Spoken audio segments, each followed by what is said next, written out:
Welcome all. इस video में हम देखेंगे टू पास असेंबलर। ठीक है, उससे पहले हम देखेंगे कि टू पास असेंबलर में उसके डिज़ाइन में कौन से कंपोनेंट होते हैं और टू पास असेंबलर को क्या क्या टास्क परफॉर्म करने होते हैं वो हम देखेंगे। ठीक है, यहाँ पे देखिए design of two pass assembler, जिसमें क्या इंक्लूड है, आपका पास 1 एंड पास 2 दोनों इंक्लूड है। यहाँ पे देखिए in the two pass assembler the task perform are as follows. यहाँ पे देखिए पास 1 and pass 2।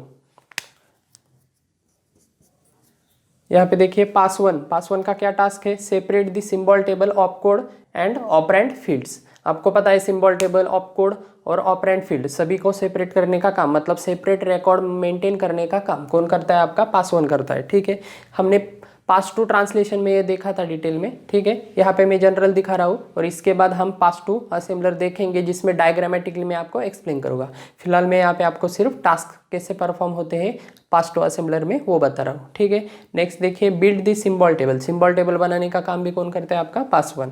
Next perform LC processing. LC processing मतलब एलसी मैनेजमेंट। एलसी यानी लोकेशन काउंटर को आपको वैल्यू, मतलब लोकेशन काउंटर मेंटेन करना पड़ता है। लोकेशन काउंटर को या जो भी वैल्यू है लोकेशन काउंटर की अपडेट वैल्यू जो भी है आपको क्या करनी पड़ती है, मेंटेन करनी पड़ती है। ठीक है, तो एलसी प्रोसेसिंग भी क्या होता है, पास 1 में होता है। और लास्ट है कंस्ट्रक्ट इंटरमीडिएट रिप्रेजेंटेशन। पहले पास 1 में क्या नहीं था, इंटरमीडिएट रिप्रेजेंटेशन नहीं था। ठीक है, आईआर नहीं था, लेकिन यहाँ पे आपको क्या करना पड़ता है, आईआर क्रिएट करना पड़ता है। और वो आईआर हम किसे इनपुट देते हैं, पास 2 को इनपुट देते हैं। ठीक है, और पास 2 क्या करता है, फिर प्रोग्राम सिंथेसाइज करके आपका आउटपुट क्या करता है, ऑब्जेक्ट प्रोग्राम क्या करता है, क्रिएट करता है। यहाँ पे देखिए पास 2 का क्या काम है, synthesize the target program. Obviously क्या करता है, डेटा स्ट्रक्चर का और इंटरमीडिएट कोड का क्या करता है, कॉम्बिनेशन यानी मर्जिंग करके क्या करता है, प्रोग्राम सिंथेसाइज करके उसे टारगेट प्रोग्राम में कन्वर्ट करता है। ठीक है, यहाँ पे ये था आपका design of pass 2 assembler. Next हम देखेंगे पास 2 का diagrammatical structure.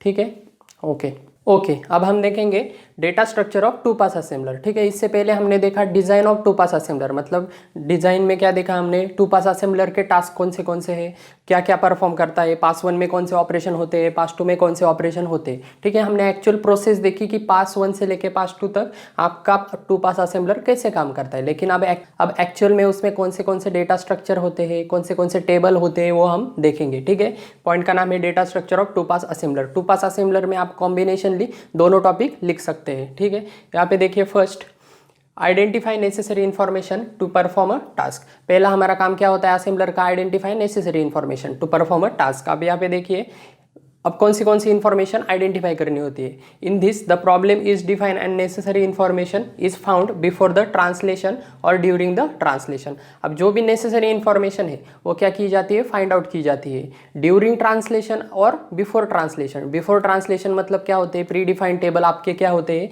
Pre defined data structure में आपके ऑलरेडी होते हैं। तो ठीक है, हम यहाँ पे क्या करते हैं, जो भी प्री डिफाइन हमारे मशीन कोड है वो हम क्या करते हैं, ऑलरेडी डेटाबेस में रखते हैं। ठीक है, उनके रिकॉर्ड रखते हैं। ठीक है, और ड्यूरिंग ट्रांसलेशन मतलब क्या है, जब हमें सिंबल टेबल में कुछ वैल्यू हमें अपडेट करनी पड़ती है तब हम क्या करते हैं, ड्यूरिंग ट्रांसलेशन भी चेक करते हैं। ठीक है, हम नेक्स्ट देखेंगे, वैसे वैसे आपको समझ में आ जाएगा। नेक्स्ट देखिए the process can like as shown below. अब ये प्रोसेस कैसी होती है आपकी, during translation and before translation. ठीक है, इन्फॉर्मेशन कैसे एक्वायर्ड की जाती है। यहाँ पे देखिए सोर्स प्रोग्राम का कन्वर्जन किस में हो रहा है, आपके ऑब्जेक्ट कोड में हो रहा है। यहाँ पे देखिए पास 1 को क्या है, pre defined data structure connected है, ऑपकोड टेबल, ओपी टेबल मतलब ऑपकोड टेबल है। ठीक है, ये टेबल हम डिटेल में देखेंगे। इसमें क्या होते हैं, आपके ऑपकोड होते हैं और मशीन इंस्ट्रक्शन होती है कि आपके असेंबली लैंग्वेज का कन्वर्जन हमें मशीन में करने के लिए कौन सा कोड लग रहा है। ठीक है, यहाँ पे कंडीशन कोड टेबल भी होता है और रजिस्टर टेबल भी होता है। ठीक है, नेक्स्ट देखिए पास 1 क्या करता है, सिंबल टेबल, लिटरल टेबल और पुल टेबल भी बनाता है, लेकिन इसकी इन्फॉर्मेशन ऐड की जाती है क्या, वैल्यू नहीं। नेक्स्ट देखिए इंटरमीडिएट कोड क्रिएट किया जाता है। अब ये इंटरमीडिएट कोड क्या है, यह एक्चुअली आपका वेरिएंट 1 एंड वेरिएंट 2 का कोड होता है, जो हम आगे एग्जाम्पल में देखेंगे। आपको इंटरमीडिएट कोड एग्जाम में क्या होता है, आपको इंटरमीडिएट कोड क्या होता है, बनाना पड़ता है। ठीक है, इंटरमीडिएट कोड आपको लिखना पड़ता है। इसके 2 टाइप होते हैं, मतलब 2 पार्ट में डिवाइड होता है, वेरिएंट 1 एंड वेरिएंट 2, वो हम आगे देखेंगे। फिलहाल इतना समझ लीजिए कि एक टाइप के कोड में कन्वर्जन होता है और वो किसे पास किया जाता है, आपके पास 2 को। ठीक है, और बाद में आपका एड्रेस क्या होता है, पास 2 में क्या होता है, सिंथेसिस होके ऑब्जेक्ट कोड आपका क्या होता है, क्रिएट होता है। यहाँ पे देखिए design of two pass assembler. Two pass assembler का डिजाइन सिंपली ऐसे वर्क करता है। यहाँ पे देखिए next data structure of assembler. अभी इसमें कौन से डेटा स्ट्रक्चर इंक्लूड होते हैं? Design suitable data structure to record the information. हमें सुटेबल डेटा स्ट्रक्चर डिजाइन करना पड़ता है, किस लिए? इन्फॉर्मेशन को रिकॉर्ड करने के लिए, ठीक है। प्री डिफाइन, अब इसमें दो टाइप होते हैं, एक प्री डिफाइन होता है जिसे हम कहते हैं DS contain information of machine. Machine instruction मतलब कौन सा? आपका predefined data structure, okay. और नेक्स्ट देखिए DS updates and created during translation. Translation time data structure हमने इसके पहले वीडियो में देखा था कि प्री डिफाइंड डेटा स्ट्रक्चर क्या होता है और ट्रांसलेशन टाइम डेटा स्ट्रक्चर क्या होता है। ट्रांसलेशन टाइम मतलब क्या होता है? आपका सिंबल टेबल, लिटरल टेबल, पुल टेबल, इनकी वैल्यू आपको क्या करनी पड़ती है? बाद में अपडेट करनी पड़ती है, चेंज करनी पड़ती है ड्यूरिंग ट्रांसलेशन मतलब एग्जीक्यूशन के वक्त, ठीक है। ट्रांसलेशन कन्वर्जन के वक्त भी आपको क्या करनी पड़ती है?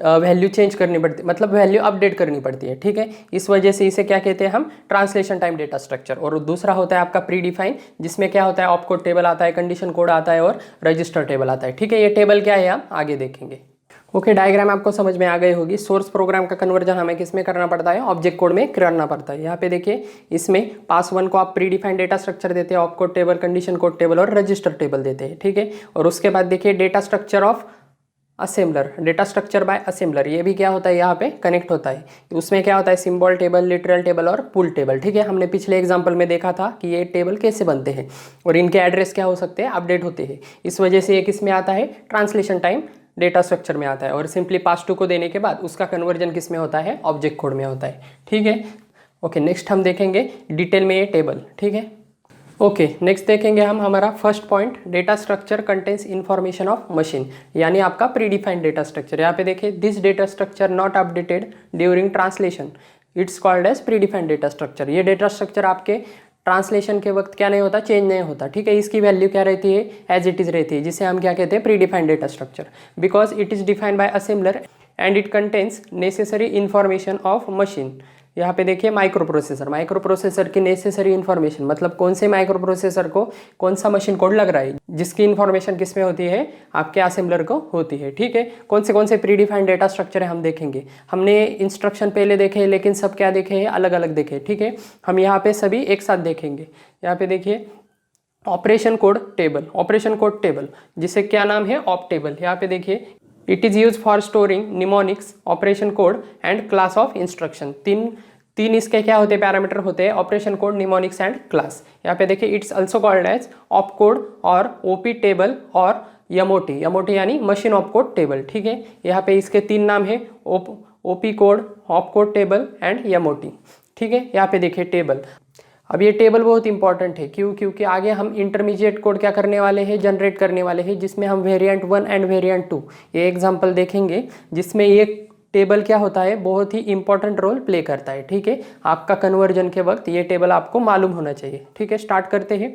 पहला है पैरामीटर ऑपरेशन कोड, दूसरा है निमोनिक्स और तीसरा है क्लास, ठीक है। यहाँ पे देखें 00 से लेके 10 तक सभी इंस्ट्रक्शन आपको मालूम है। जो कौन से स्टेटमेंट है? आपके इंपेरेटिव स्टेटमेंट इस क्लास से क्या करते हैं? बिलोंग्स करते हैं, ठीक है।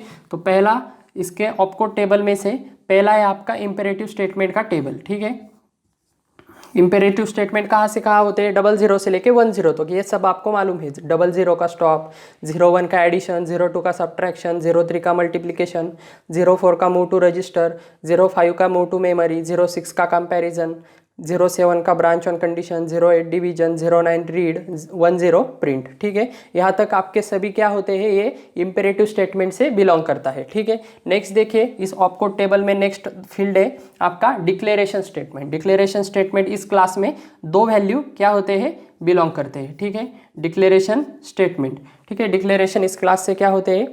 2, यहाँ पे 2 एंट्रीज है। यहाँ पे देखिए 01 एंड 02। 01 किस लिए यूज होता है? आपका डिक्लेयर कांस्टेंट के लिए, और 02 किस लिए यूज होता है? आपका डिक्लेयर स्टोरेज के लिए। जब हम एग्जांपल सॉल्व करेंगे तब हम क्या करते हैं? ये कोड यूज करते हैं, ठीक है।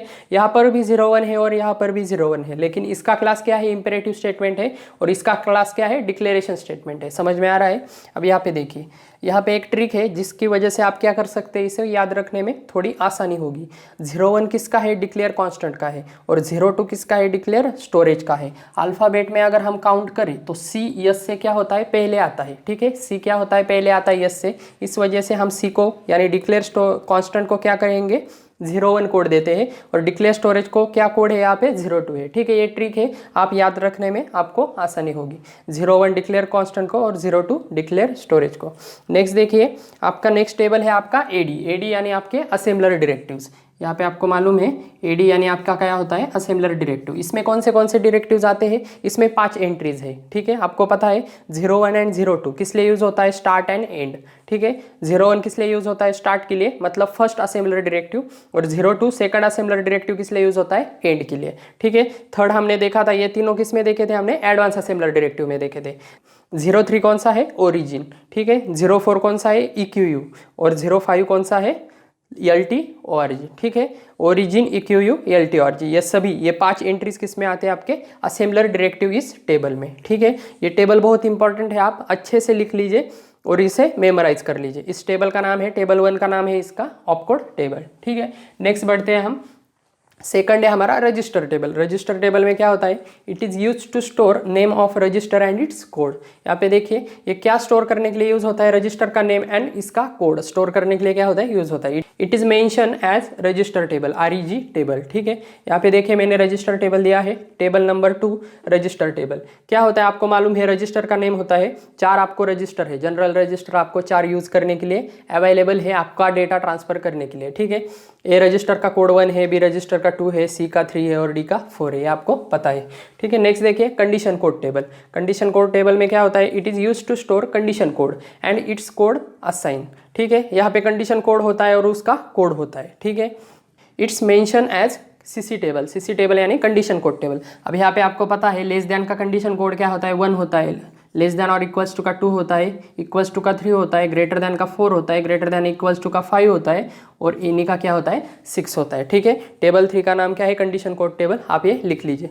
ठीक है, ये सब प्रीडिफाइंड टेबल है जो हमें क्या लगते हैं, हमारे कन्वर्जन के वक्त हमें लगते हैं। नेक्स्ट देखेंगे हम इसका सेकंड पॉइंट। ठीक है, ओके, फर्स्ट हमने देखा प्रीडिफाइंड डेटा स्ट्रक्चर। अब यहाँ पे देखिए second, data structure of updated and created during translation. ठीक है, यहाँ पे देखिए this data structure are updated during translation, so it is called translation time data structure. अब ये डेटा स्ट्रक्चर कब क्रिएट होता है, ट्रांसलेशन टाइम पे, इस वजह से इसे क्या नाम मिला है, ट्रांसलेशन टाइम डेटा स्ट्रक्चर। ठीक है, और पहले थे प्रीडिफाइंड डेटा स्ट्रक्चर जो क्या होते हैं, जिनकी वैल्यू कभी चेंज नहीं होती, जो होते हैं फिक्स होते हैं। ठीक है, नेक्स्ट देखिए, they are defined during translation by assembler and it contains all necessary information of source code. यहाँ पे देखिए ये क्या होती है, ये वैल्यू डिफाइन की जाती है आपके असेंबलर द्वारा ड्यूरिंग ट्रांसलेशन टाइम। ठीक है, ट्रांसलेशन के वक्त क्या होती है, वैल्यू क्रिएट की जाती है और इसमें क्या क्या होती है, नेसेसरी इन्फॉर्मेशन होती है सोर्स कोड की। ठीक है, नेक्स्ट देखिए, ठीक है, इसमें क्या क्या फील्ड आते हैं, बहुत सारे फील्ड आते हैं। फर्स्ट है हमारा लोकेशन काउंटर, LC। LC क्या है, location counter of target code, it is memory address. यहाँ पे देखिए लोकेशन काउंटर मतलब आपको मालूम है मेमोरी एड्रेस होता है। ठीक है, और इनिशियली ये क्या होता है, 0 को सेट होता है, मतलब आप एड्रेस देते थे 101, 102, ये सभी वैल्यू क्या होती थी, लोकेशन काउंटर की वैल्यू होती थी, जो क्या की जाती है, अपडेट की जाती है एज पर इंस्ट्रक्शन। ठीक है, नेक्स्ट इंस्ट्रक्शन एग्जीक्यूट होने जब आएगा तो लोकेशन काउंटर की क्या होती थी, वैल्यू अपडेट होती थी। ठीक है, हमने एग्जाम्पल में देखा है। नेक्स्ट देखिए सिंबल टेबल। सिंबल टेबल किस में आता है, आपके ट्रांसलेशन टाइम डेटा स्ट्रक्चर में आता है। यहाँ पे देखिए use to store symbol means name of variable constant. यहाँ पे देखिए it is use to store name of variable constant and label with its address that is LC value. अब यहाँ पे देखिए आपको मालूम है सिंबल में क्या होता है, सिंबल का नेम होता है, उसका एड्रेस होता है और उसकी वैल्यू मतलब लेंथ होती है। लेंथ जनरली 1 होती है। ठीक है, इसे हम जनरली कंसिडर नहीं करते। नेक्स्ट देखिए it is mention as symbol table. Symbol table का फॉर्मेट भी आपको पता है और मैंने पिछले वीडियो में आपको एग्जाम्पल के जरिए मैंने आपको एक्सप्लेन किया है। ठीक है, ओके, नेक्स्ट देखिए, नेक्स्ट कौन सी कंसेप्ट है, symbol table pointer.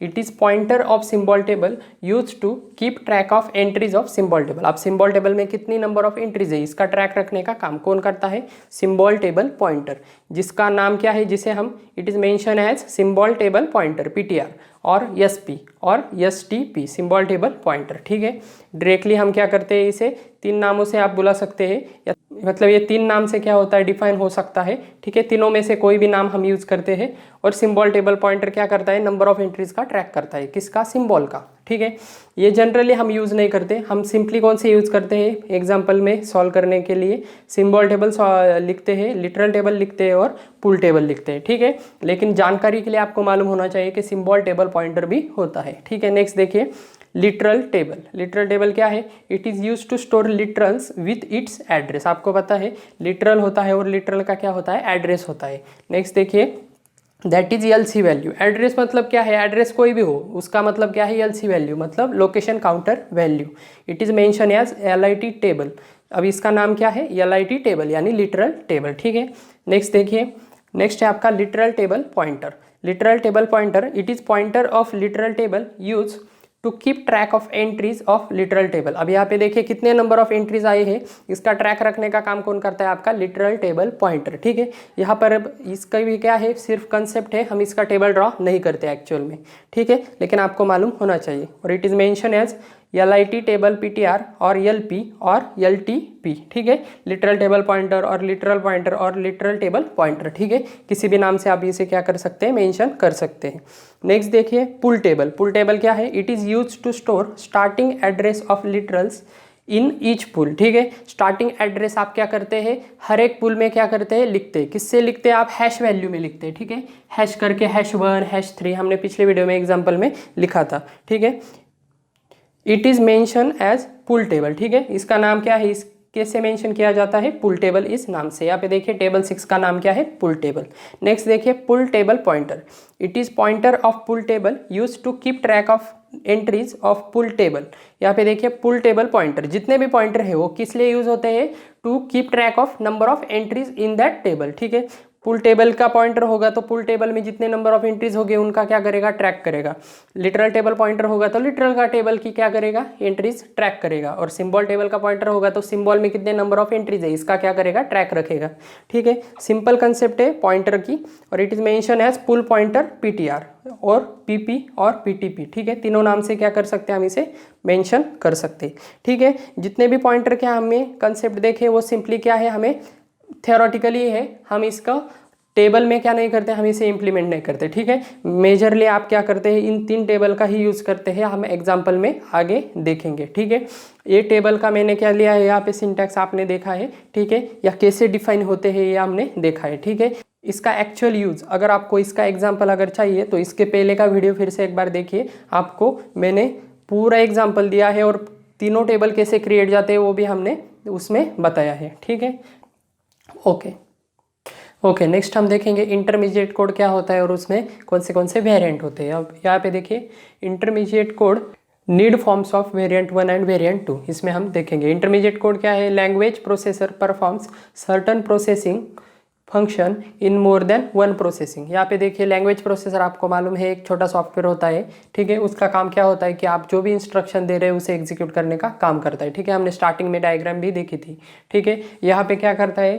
Function processing कौन सी होती है? 2 पास में होती है। ठीक है, मोर देन 1 पास यहाँ पे यूज होता है क्योंकि 2 पास असेंबलर है। ठीक है, नेक्स्ट देखिए, in pass 1 the source code is analyze to find type of each variable. Pass 1 में क्या होता है? सोर्स प्रोग्राम क्या किया जाता है? एनालाइज किया जाता है और सभी वेरिएबल्स क्या किए जाते हैं? फाइंड किए जाते हैं और उनका टाइप भी क्या किया जाता है? फाइंड किया जाता है। In pass 2 it's again analyze to generate target code with pass 1 info. अब आपको पता है पास 1 का जो आउटपुट है वो किसे दिया जाता है? पास 2 को दिया जाता है एज ए इनपुट और आपका टारगेट कोड क्या किया जाता है? जनरेट किया जाता है यूजिंग एनालिसिस फेज। ठीक है, duplication is avoided using intermediate code representation of the source program और डुप्लीकेशन क्या किया जाता है? अवॉइड किया जाता है। ठीक है, नेक्स्ट देखिए IC क्या है? Intermediate code is use to store translation instruction with its class address operands and operand class.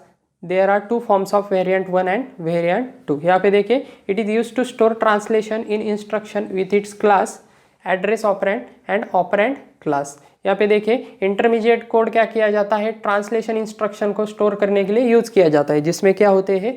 3 field होते हैं। एक होता है क्लास, दूसरा होता है एड्रेस ऑपरेंड और तीसरा होता है ऑपरेंड क्लास। ठीक है, हम नीचे देखते हैं IC फॉर्म्स देखिए। अब ये तीनों ऑपरेशन आपको परफॉर्म करने के लिए, मतलब ये आपको टेबल बनाने के लिए, उसमें आप IC का कन्वर्जन किस में करते हैं? वेरिएंट 1 और वेरिएंट 2 ये फॉर्म क्या करते हैं? हम यूज करते हैं। ठीक है, क्यों करते हैं हम आगे देखेंगे। IC फॉर्म्स देखिए, the IC consist of sequence of IC units each having 3 field address and representation of mnemonic code and representation of operands as follows. यहाँ पे देखिए IC का फॉर्म कैसा होता है? पहला होता है एड्रेस, दूसरा होता है निमोनिक कोड और तीसरा होता है आपका ऑपरेंट्स। यहाँ पे देखिए निमोनिक कोड मतलब निमोनिक ऑप कोड, ठीक है, और यहाँ पे होता है ऑपरेंट।